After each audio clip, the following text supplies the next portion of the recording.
ಸತತ 8 ವರ್ಷ ಸಿಎಂ ಆಗಿದ್ದ ಸಿದ್ದರಾಮಯ್ಯ 2 ಬಾರಿ ವಿಪಕ್ಷ ನಾಯಕ, 1 ಬಾರಿ ಡಿಸಿಎಂ, 45 ವರ್ಷ ಸುದೀರ್ಘ ರಾಜಕಾರಣದಲ್ಲಿ ಸಿದ್ದರಾಮಯ್ಯ ಮಾಡಿದ್ದ ಆಸ್ತಿ ಎಷ್ಟು? ನಮಸ್ಕಾರ ವೀಕ್ಷಕರೇ, ಸುಪ್ರೀಂ ಟಿವಿ ನ್ಯೂಸ್ಗೆ ಸ್ವಾಗತ. ನಾನು ಅಶ್ವಥ್.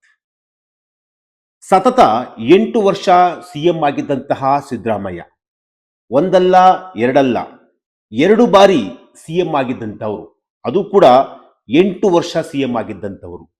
ತಮ್ಮ 45 ವರ್ಷ ಸುದೀರ್ಘ ರಾಜಕಾರಣದಲ್ಲಿ ಸಿದ್ದರಾಮಯ್ಯವರು ಎಷ್ಟು ಆಸ್ತಿಯನ್ನ ಸಂಪಾದನೆ ಮಾಡಿರ್ಬೋದು? ಅಬ್ಬಬ್ಬಾ, ಸಿದ್ದರಾಮಯ್ಯವರ ಆಸ್ತಿ ಕೇಳಿದ್ರೆ ಎಲ್ಲರೂ ಕೂಡ ಬೆರಗಾಗಬೇಕು. ಆ ರೀತಿಯಾಗಿ ಆಸ್ತಿಯನ್ನ ಮಾಡಿದ್ದಾರೆ. ಹಾಗಾದ್ರೆ ಸಿದ್ದರಾಮಯ್ಯವರು ಎಷ್ಟು ಆಸ್ತಿಯನ್ನ ಮಾಡಿದ್ದಾರೆ? ಎಸ್, ಇದು ಇವತ್ತಿನ ಒಂದು ಸ್ಪೆಷಲ್ ಆದಂತಹ ಒಂದು ಕಾರ್ಯಕ್ರಮ ಅಂದ್ರೂ ಕೂಡ ತಪ್ಪಾಲಿಕ್ಕಿಲ್ಲ, ಅಥವಾ ಒಂದು ಸ್ಪೆಷಲ್ ಆದಂತಹ ಒಂದು ವರದಿ ಅಂದ್ರೂ ಕೂಡ ತಪ್ಪಾಲಿಕ್ಕಿಲ್ಲ. ಸಿದ್ದರಾಮಯ್ಯ ಅಂತಂದ್ರೆ ರಾಜ್ಯ ರಾಜಕಾರಣದಲ್ಲಿ ಅವರ ಹೆಸರಿಗೆ ಒಂದು ಶಕ್ತಿ ಇದೆ, ಅವರ ಹೆಸರಿಗೆ ಒಂದು ತಾಕತ್ತಿದೆ. ಅವರ ಹೆಸರು ಹೇಳಿದ್ರೆ ಸಾಕು, ಸಿದ್ದರಾಮಯ್ಯವ್ರ ಕಡೆಯರ, ಸಿದ್ದರಾಮಯ್ಯನ ಅಂತಂತ ಹೇಳಿ ಇವತ್ತು ಕೂಡ ಆ ವ್ಯಕ್ತಿಗೆ ಅಷ್ಟು ಸಪೋರ್ಟ್ ಮಾಡುವಂತಹ ಜನರಿದ್ದಾರೆ. ಅಂದ್ರೆ ಅವರು ಆ ಶಕ್ತಿಯನ್ನ ಗಳಿಸಿಕೊಂಡಿದ್ದು ಬಹಳ ಕಷ್ಟಪಟ್ಟು. ಅವರು, ನೀವು ನಂಬಲ್ಲ, ಸಿದ್ದರಾಮಯ್ಯವ್ರನ್ನ ಎಷ್ಟು ಕೋಟಿ ಆಸ್ತಿ ಮಾಡಿದಿರ ಸರ್, ಏನ್ ನಿಮ್ ಪ್ರಾಪರ್ಟಿ ಏನು, ಸುಮಾರು 40-45 ವರ್ಷ ರಾಜಕೀಯ ಮಾಡಿದಿರಾ, ರಾಜಕಾರಣದಲ್ಲಿದ್ದೀರಾ, ಒಳ್ಳೊಳ್ಳೆ ಹುದ್ದೆಯಲ್ಲಿದ್ದೀರಾ, ಏನ್ ನಿಮ್ಮ ಆಸ್ತಿ ಏನು, ಎಷ್ಟು ಸಂಪಾದನೆ ಮಾಡಿದಿರ ಅಂತ ಕೇಳಿದ್ರೆ ಅವ್ರು ಹೇಳೋದು ಒಂದೇ ಒಂದು ಉತ್ತರ: ಜನರೇ ನನ್ನ ಆಸ್ತಿ, ನನ್ನ ಅಭಿಮಾನಿಗಳೇ ನನ್ನ ಆಸ್ತಿ. ಈ ರೀತಿಯಾಗಿ ಸಿದ್ದರಾಮಯ್ಯರು ಹೇಳ್ತಾರೆ. ಹಾಗಾದ್ರೆ ಸಿದ್ದರಾಮಯ್ಯರು ಎಷ್ಟು ಕೋಟಿ ಆಸ್ತಿ ಮಾಡಿರ್ಬೋದು ಸುಮಾರು 45 ವರ್ಷ ರಾಜಕಾರಣದಲ್ಲಿ?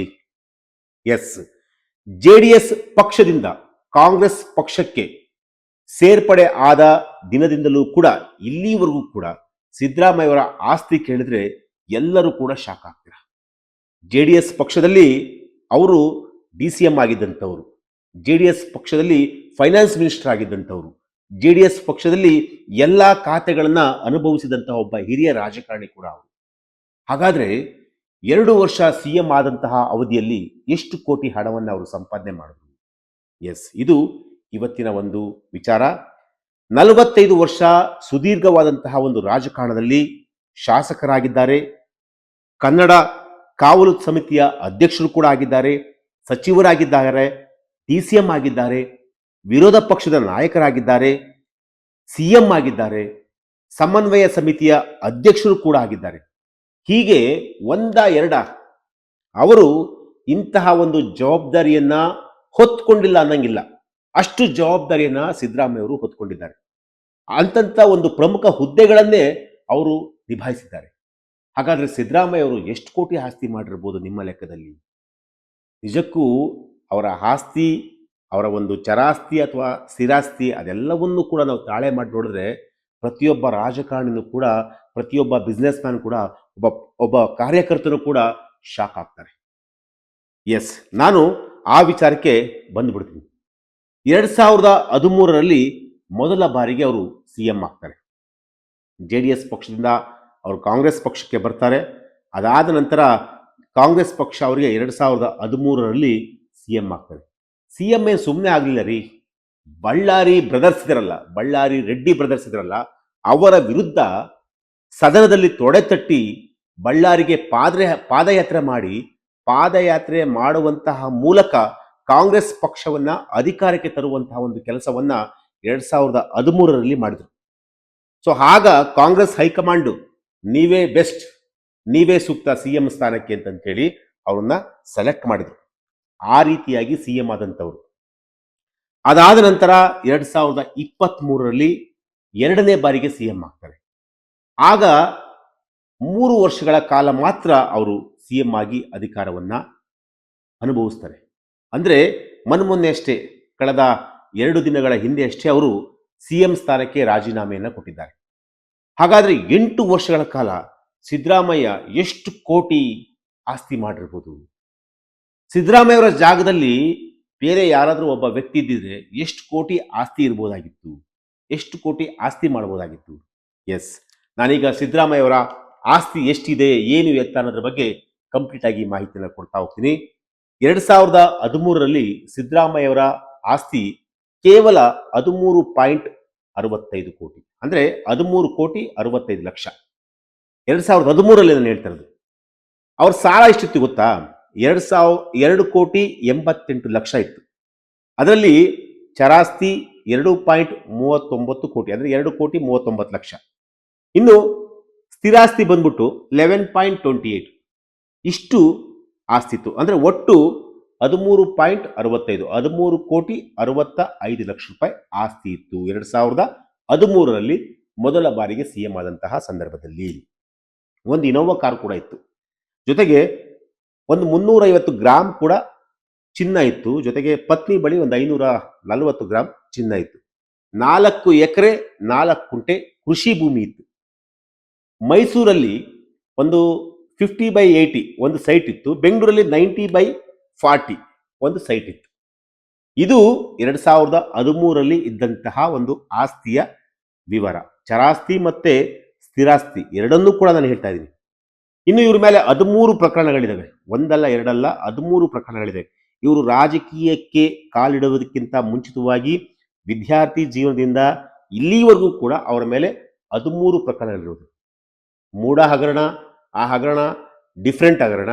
ಸೊ ಹಗರಣದಲ್ಲಿ ಸಿದ್ದರಾಮಯ್ಯ ಅವರಿಗೆ ಏನೆಲ್ಲ ಆಯಿತು, ಎಷ್ಟು ಮುಖಭಂಗ ಆಯಿತು, ಅವ್ರಿಗೇನೆಲ್ಲ ಆಯಿತು, ಅದೆಲ್ಲವೂ ಸೆಕೆಂಡ್ರಿ. ನಾನು ಅದ್ರ ಬಗ್ಗೆ ಜಾಸ್ತಿ ಮಾತಾಡ್ಲಿಕ್ಕೆ ಹೋಗಲ್ಲ. ಒಟ್ಟು 13 ಪ್ರಕರಣಗಳಿದ್ದಾವೆ. ಇನ್ನು 2023ರಲ್ಲಿ ಅವರು 2ನೇ ಬಾರಿಗೆ ಸಿಎಂ ಆಗ್ತಾರೆ. ಆಗ ಅವರ ಆಸ್ತಿ ಎಷ್ಟಿತ್ತು ಅಂತಂತಂದ್ರೆ 2023ರಲ್ಲಿ ನಾನು ಹೇಳ್ತಾ ಇದ್ದೀನಿ, ಒಟ್ಟು ಚರಾಸ್ತಿ ಬಂದ್ಬಿಟ್ಟು 20.84 ಕೋಟಿ, ಅಂದ್ರೆ 20,84,00,000 ಚರಾಸ್ತಿ. ಸ್ಥಿರಾಸ್ತಿ ಬಂದ್ಬಿಟ್ಟು 30.28, ಅಂದ್ರೆ 30,28,00,000 ಸ್ಥಿರಾಸ್ತಿ ಇತ್ತು. ಇನ್ನು ಸಾಲ ಎಷ್ಟಿದೆ ಗೊತ್ತಾ? 23 ಕೋಟಿ ಸಾಲ ಇದೆ. 2023ರಲ್ಲಿ ಸಿಎಂ ಆದಂತಹ ಸಂದರ್ಭದಲ್ಲಿ ನಾನು ಹೇಳ್ತಿರುವಂತಹ ಒಂದು ಮಾಹಿತಿ. ಸಾಲ 23 ಕೋಟಿ ಇದೆ. ಇನ್ನು ಇಂಪಾರ್ಟೆಂಟ್ ವಿಚಾರ ಏನಪ್ಪಾ ಅಂತಂತಂದ್ರೆ, ಜಾರ್ಜ್ ಇದಾರಲ್ಲ, ಸಿದ್ದರಾಮಯ್ಯವರ ಆಪ್ತರಾಗಿರುವಂತಹ ಜಾರ್ಜ್ ಇದಾರಲ್ಲ, ಅವರ ಬಳಿ ಸಿದ್ದರಾಮಯ್ಯವರು ಒಟ್ಟು 4 ಕೋಟಿ ಸಾಲವನ್ನ ಮಾಡಿದ್ದಾರೆ. ಎಷ್ಟು ಹೇಳಿ? 4 ಕೋಟಿ ಸಾಲವನ್ನ ಮಾಡಿದ್ದಾರೆ. ಒಟ್ಟು ಅಂದ್ರೆ 2023ರಲ್ಲಿ ಒಟ್ಟು ಅವರ ಆಸ್ತಿ ಎಷ್ಟಿದೆ ಅಂತಂತೇಳಿ ನಾನು ಮುಂದೆ ಹೇಳ್ತೀನಿ. ಅದ್ರ ಜೊತೆಗೆ ಮೈಸೂರಲ್ಲಿ ಅಂದ್ರೆ ಜಾರ್ಜ್ ಅವರ ಬಳಿ 4 ಕೋಟಿ ಸಾಲವನ್ನ ಪಡೆದಿರುವಂತಹ ಜೊತೆಗೆ ಮೈಸೂರಲ್ಲಿ 7 ಎಕರೆ 17 ಗುಂಟೆ ಒಂದು ಜಮೀನಿದೆ. ಅದು ಕೂಡ ಪತ್ನಿ ಪಾರ್ವತಮ್ಮ ಅವರ ಹೆಸರಲ್ಲಿದೆ. ಒಟ್ಟು ಆಸ್ತಿ ಎಷ್ಟಪ್ಪ ಅಂತಂತಂದ್ರೆ, ಸಿದ್ದರಾಮಯ್ಯವರ ಒಟ್ಟು ಆಸ್ತಿ ಹೇಳ್ತಾ ಇದ್ದೀನಿ ನಾನು. 45 ವರ್ಷದ ರಾಜಕಾರಣದಲ್ಲಿ ಸಿದ್ದರಾಮಯ್ಯವರು ಒಟ್ಟು ಆಸ್ತಿ ಎಷ್ಟು ಸಂಪಾದನೆ ಮಾಡಿದ್ದಾರೆ ಅನ್ನೋದನ್ನ ನಾನು ಹೇಳ್ತಾ ಇದ್ದೀನಿ. ಎಲ್ಲರೂ ಕೂಡ ಬರೆದಿಟ್ಕೊಳ್ಳಿ. ಇದು ಅವರು ಕೊಟ್ಟಿರುವಂತಹ ಒಂದು ಮಾಹಿತಿಯ ಆಧಾರದ ಮೇಲೆ ಈ ಒಂದು ರಿಪೋರ್ಟ್ ನಾನು ನಿಮ್ಗೆ ಕೊಡ್ತಾ ಇದ್ದೀನಿ.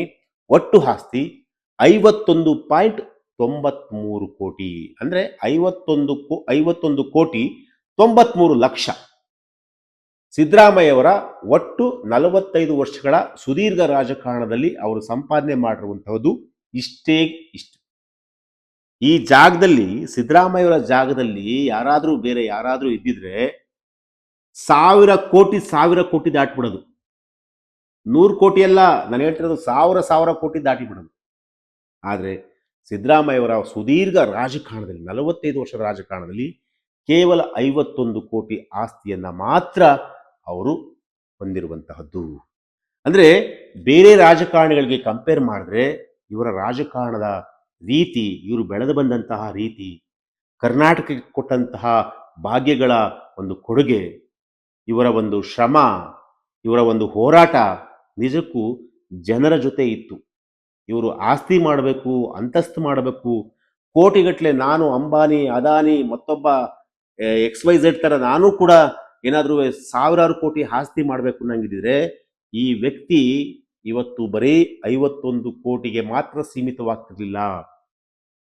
51 ಕೋಟಿಗೆ 50,000 ಕೋಟಿ ಮಾಡಬಹುದಾಗಿತ್ತು. ಆದರೆ ಸಿದ್ದರಾಮಯ್ಯವರು ಆಸ್ತಿ ಅಂತಸ್ತಿಗೆ ಬೆಲೆ ಕೊಡಲಿಲ್ಲ.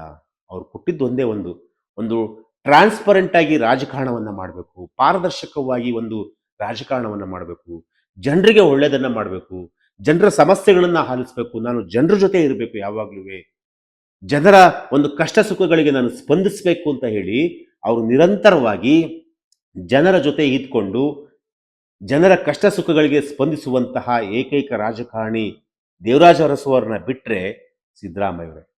ಎಸ್, ಇದು ಇವತ್ತಿನ ಒಂದು ವಿಚಾರ. ನಾಳೆ ಮತ್ತೊಂದು ವಿಚಾರದೊಂದಿಗೆ ನಾನು ನಿಮ್ಮನ್ನ ಭೇಟಿಯಾಗ್ತೀನಿ. ನಿರಂತರ ಸುದ್ದಿಗಾಗಿ ನೋಡ್ತಾ ಇರಿ supreme TV news. Thank you.